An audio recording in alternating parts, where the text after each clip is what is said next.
Olá pessoal do Alta Tensão, hoje no Que Pode a gente saiu um pouquinho do estúdio, a gente está aqui numa livraria, eu tô até mais inteligente hoje, né, de tanta sabedoria, e a gente vai falar hoje sobre um livro, o assunto é polêmico, possessão demoníaca. Ai Jesus, o que você pensa quando vem esse assunto na sua cabeça?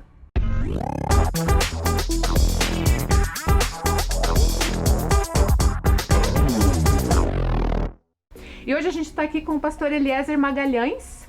Eu vou deixar ele falar o nome do livro e daí a gente vai conversar um pouquinho sobre isso.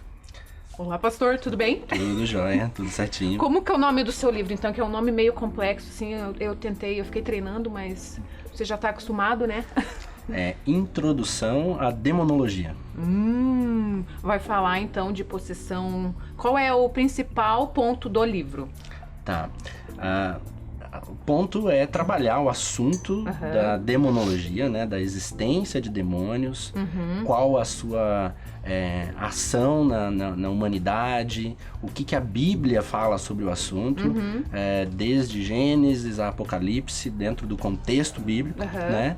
E dentro da história também da igreja, e o que a gente precisa entender disso para poder aplicar no dia a dia da igreja, no dia a dia do movimento missionário. Engloba vários aspectos em relação a esse assunto, né? Sim. Legal. Esse é o assunto geral. Entendi.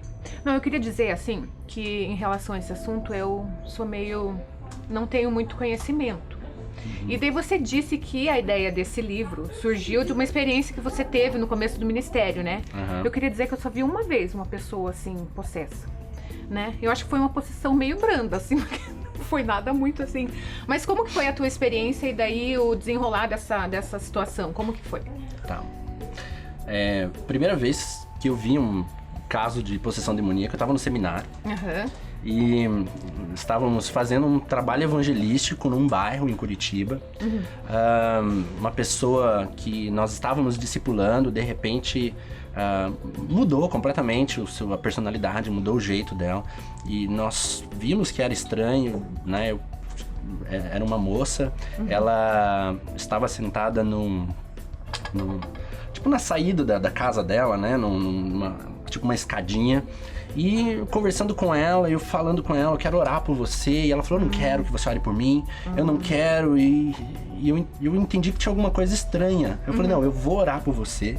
Eu sei quem você é. Quando eu falei, eu sei quem você é, que Entendi. Saiu da minha boca, ela falou assim, você sabe, por um acaso eu sou o pai da mentira? Aí, naquela hora, eu falei, não, eu vou orar por você, quer você queira, quer não queira. A mulher levantou, saiu correndo pro meio da rua. E naquela hora eu fiquei assim, meu Deus, o que eu faço?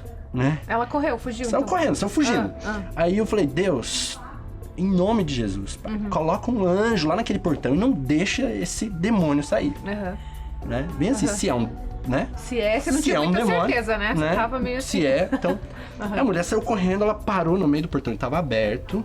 Ela parou no meio do portão, olhou assim como se alguém tivesse na frente dela, de baixo a cima. Aí olhou pra trás, pra gente, né? E disse assim, eu não posso sair? E saiu correndo no sentido contrário pra dentro de casa. Pra pegar faca, pra tentar se matar, daí pra você tentar teve atirar. certeza que era uma possessão demoníaca, né? Ela Porque parou, foi muito claro, né? Parou na Aquilo que você frente orava. do portão, tava aberto, né? Tinha de verdade alguém... Entendi, impedindo. Deus impedindo ela de sair. E foi uma primeira vez que eu tive uma experiência assim, estranha, doida. E né? você procurou daí ajuda? Como que foi assim a sequência disso?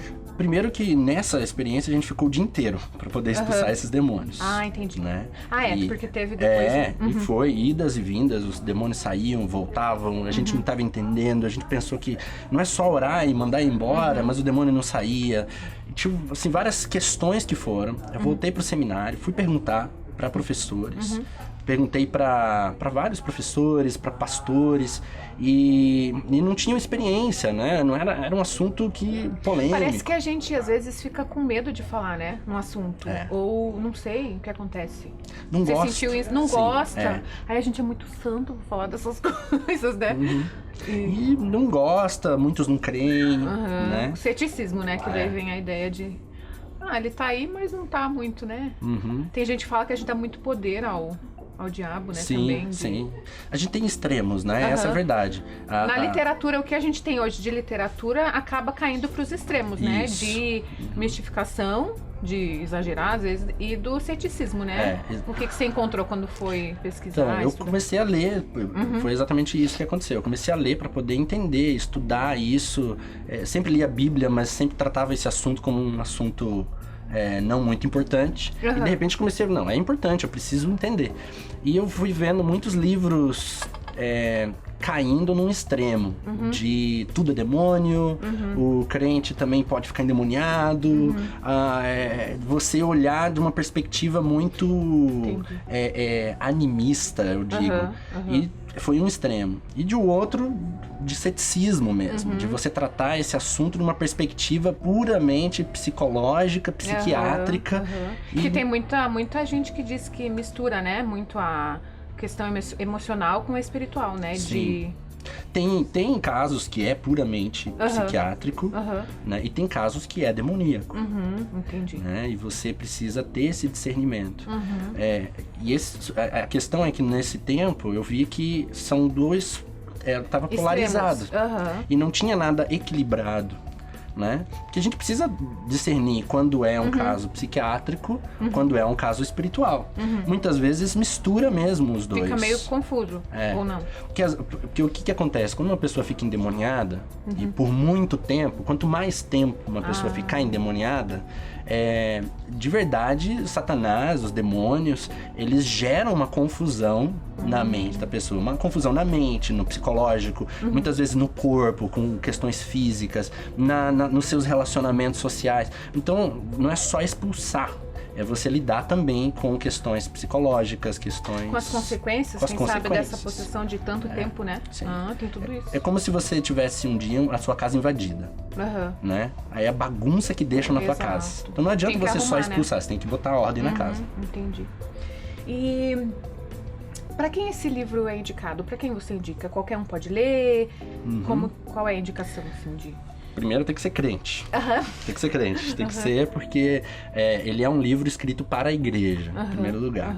Ele é um livro ele é um livro teológico, não é um livro, vamos dizer, de um romance como o outro que eu escrevi. Não é uma leitura de meditação. Ele é um livro de estudo.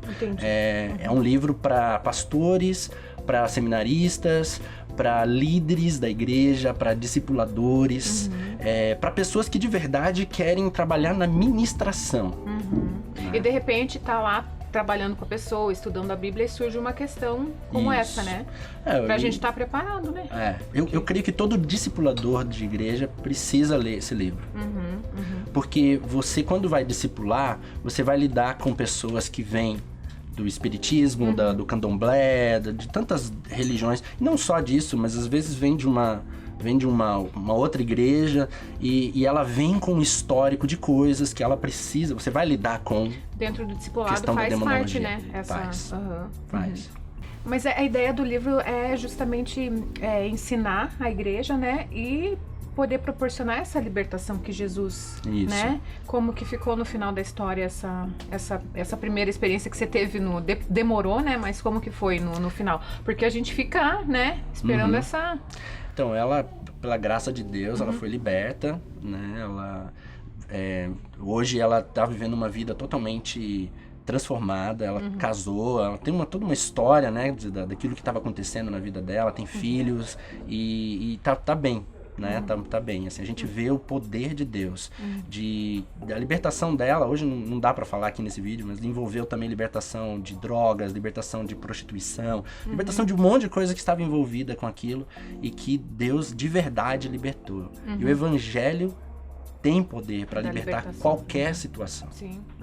Eu acho que o que falta hoje é uma igreja que tem essa clareza de que nós temos na nossa mão poder para transformar vidas, poder para destruir fortalezas de Satanás, poder para transformar a nossa sociedade, poder para realmente levar a luz do evangelho às nações.